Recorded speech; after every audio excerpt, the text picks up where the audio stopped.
Unaweza ukawa mwenye haki na ukapoteza haki kama usipojua namna ya kumkumbusha Mungu. Unaweza ukawa ni umeokoka, ni uzao wa Ibrahimu katika imani kupitia Yesu Kristo, lakini kama hautaomba na kumkumbusha Bwana, unaweza ukajikuta unaangamia ingawa wewe ni mwenye haki.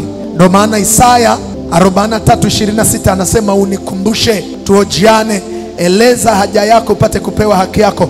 Maana ukijifanya mimi ni mwenye haki, Bwana anajua tu, unaweza ukajikuta unapoteza haki yako hata kama ulikuwa ni mwenye haki. Maana ni wajibu wako kama mwenye haki kumkumbusha Bwana. Na ndio maana Yesu, kuna mtu mmoja alimponya mama mmoja, alikuwa na kibiongo, alikuwa ameinamiana.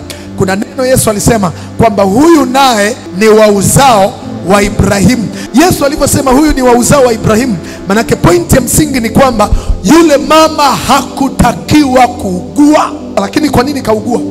Alitakiwa kumkumbusha Bwana kwamba mimi ni wa uzao wa Ibrahimu, sitakiwi kuwa na kibiongo. Yesu akamgusa kwa haki yake ya uzaliwa katika ukoo wa Ibrahimu.